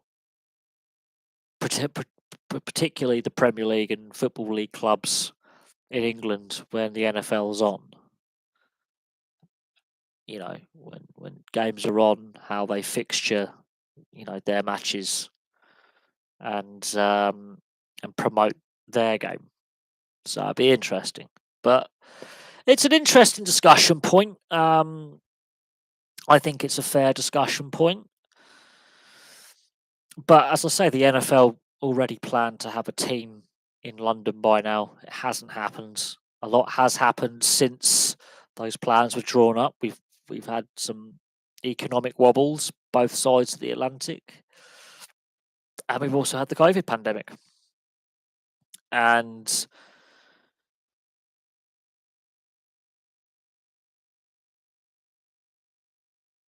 you know,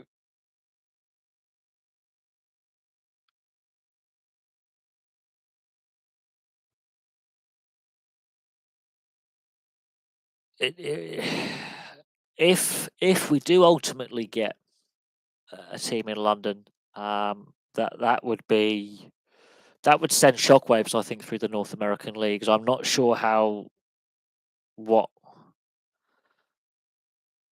necessarily American and Canadian fans would feel about their pro leagues having a permanent team over across the Atlantic. Obviously, we've tried it with rugby league and it didn't work. We've tried it with another professional sport having a transcontinental format. Now, rugby union, is the only sport I can think of. Rugby union is the only professional sport I can think of where leagues are, pan-continental. You had the old Super Rugby system, which encompassed South Africa, Australia, and New Zealand. Obviously, it was expanded to contain Japan and Argentina with the Super Rugby franchises for a brief period at the end of the last decade. And now you've got the URC, that again, teams in South Africa and teams in Europe, and that's it. Rugby League tried with the Super League with the Wolfpack and the Ottawa Races, and it did not work. So it'll be interesting to see if the NFL is the first league to be brave to do it, or is it going to be the NHL? Going to be brave to do it? Could it be the NBA be brave to do it? Will Major League Baseball be brave to do it? It's going to be interesting to see how that plans out. London is a great location for big sporting events, but very difficult for professional sports teams that aren't football. Yeah, but London Irish made a bit of a blunder, leaving the Badayski and then going back to the Brentford Stadium. Their running costs went up. The Badayski deal was more beneficial for them than the Brentford Community Stadium deal. So London Irish's ownership needs to take ownership of that one. Wasps, they decided for some brain dead decision to move to Coventry, and that ultimately destroyed them financially.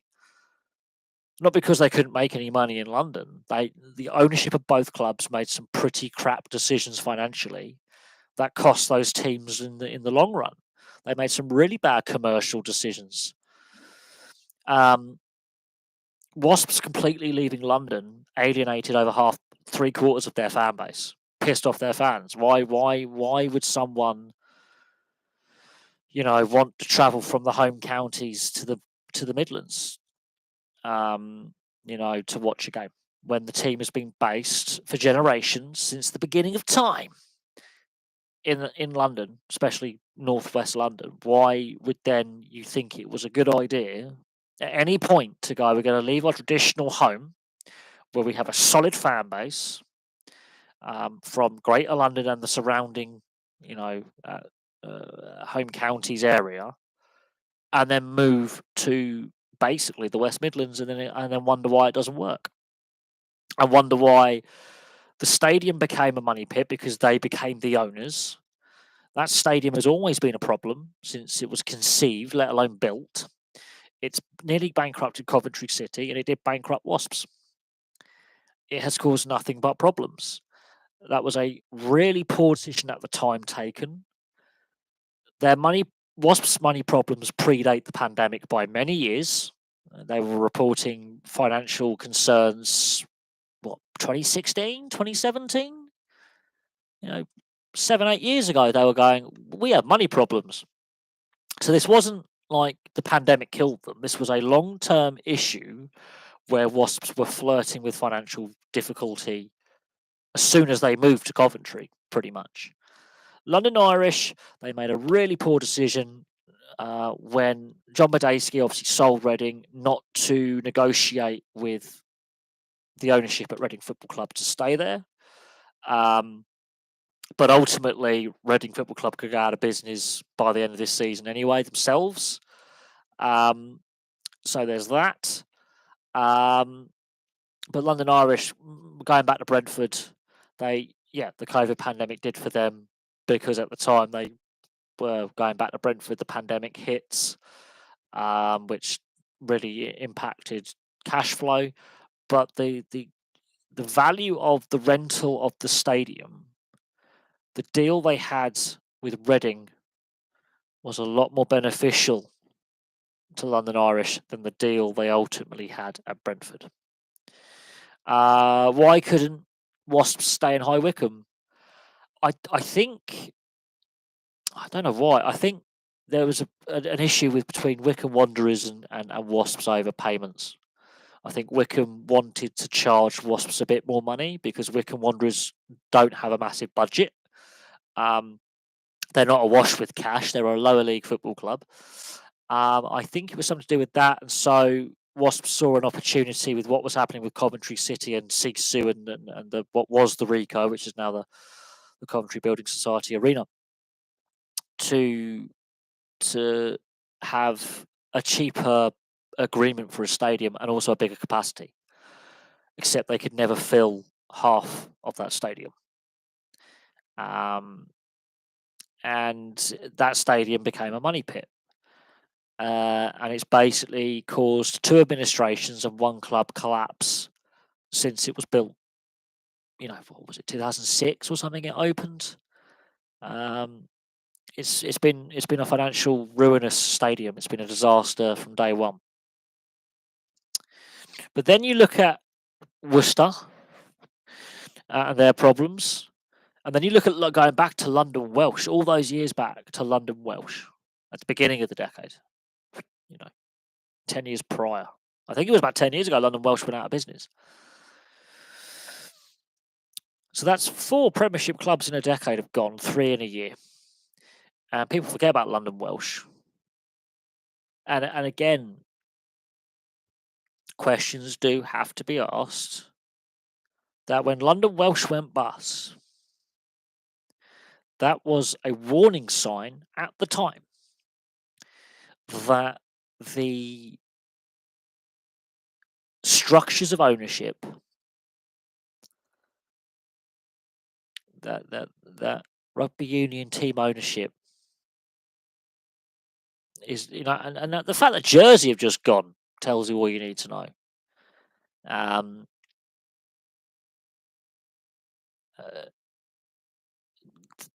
Now the money problems are now not just Premiership related; they're striking the level below.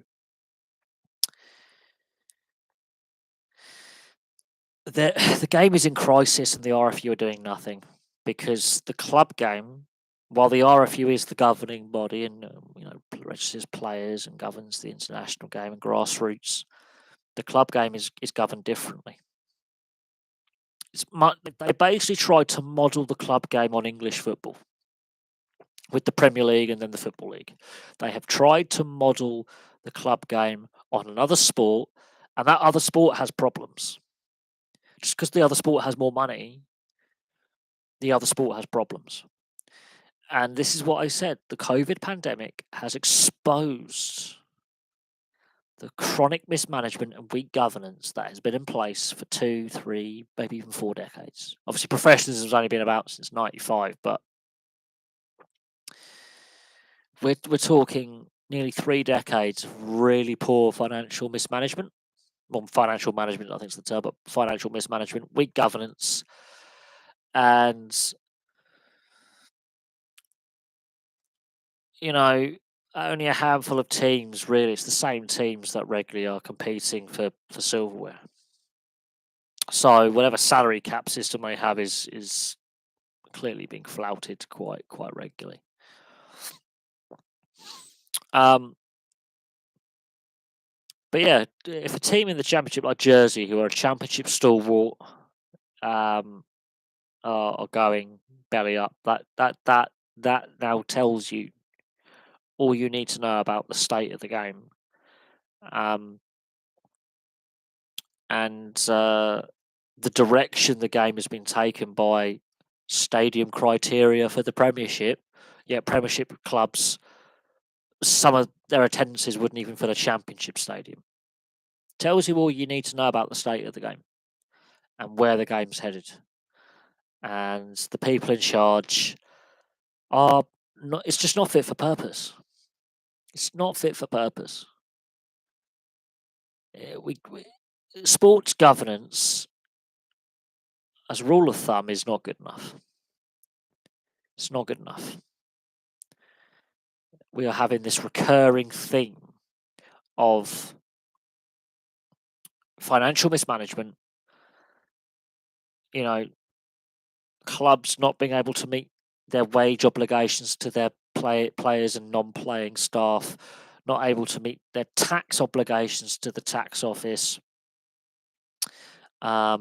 breaching of salary cap rules, let's say in Saracens and Leicester's case, but player registration rules, use of agents, a whole range of issues. And the governing body has gone, in this case the RFU have gone, well, the Premiership now has its own board and own governing body, not our problem. Well, it is your problem because what quality of test side are we going to be able to select if clubs keep going bust and the league game is not sustainable? Because I can tell you now, before this season is done, at least one, possibly two more Premiership clubs could potentially, and maybe even some Championship clubs could potentially be out of business.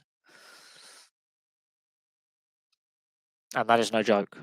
I do believe Exeter and Newcastle, especially Newcastle, are in far more financial difficulty than they would like to publicly admit to. I think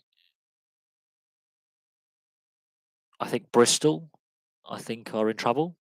I think they've overspent massively on players, but I think Bristol are in serious trouble. And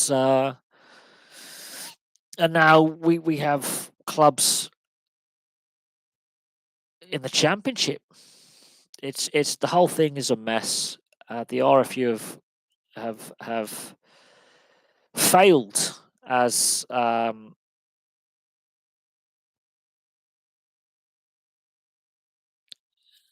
in my opinion, have failed in their duty as the governing body, in my opinion. The governance has not been strong enough for a long time, and for me, that is just how I think. Yeah, things are.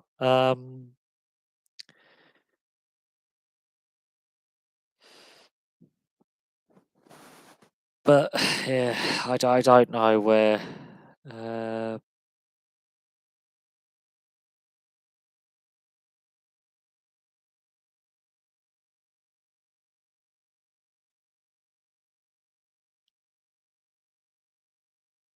I just don't know where the game goes from here. I generally don't. But I do fear for rugby. I fear for rugby league as well, and of course football. And now with more allegations swirling about rule breaches and corruption and dodginess behind the scenes, Um, it's it's just not a good time. And the fact that Jersey were the champions. I mean, they in a normal period, if the Premiership wasn't ring fenced, they're a Premiership club, and they get the windfall from that with the added TV revenue, the exposure of their players, better crowds. The fact that they were the champions last year and they've gone out of business shows that ring fencing the Premiership is not a good idea. It's just the whole thing's a mess. It just really is, and I think we have to circle back to international selection rules and how they just don't work with the club game. But what can you do? What can you do? Rugby union is trying to be football when it comes to the club structures, and it's just not working. It's just not working at all. But that's that, isn't it? Anyway, I thought I'd do a morning live stream this morning because I've been awake since like 3 o'clock. And yeah, so there's that. Anyway, I'm going to leave that there. Thank you for your questions. Obviously, not the necessarily the discussion we wanted to have, but I think it's needed to have been had in regards to the state of several sports right now. They're not in a good state. They're really not. And I think, the concerns are valid. And we'll have to see, obviously, how things play out and what happens with Exeter and Newcastle and Sale and the remaining Premiership clubs, because Leicester and Saracens have had their salary cap breaches, so they're able to go, well, we can afford to spend money. But when they're running out of rival clubs to play against, I mean, Harlequins, I think, are another solidly sound club financially, but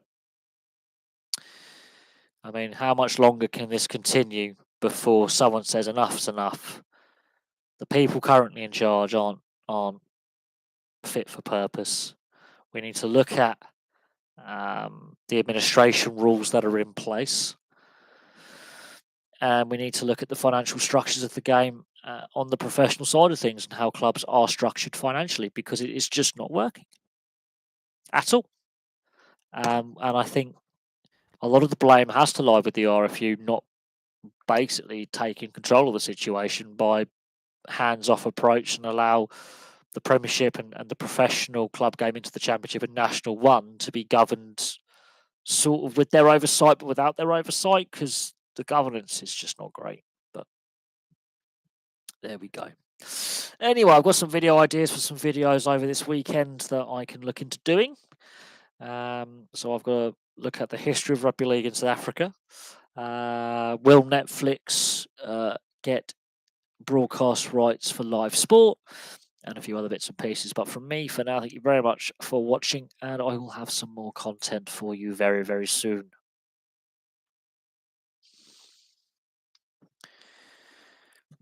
Oh, fuck my head. That was not comfortable wearing that on my head.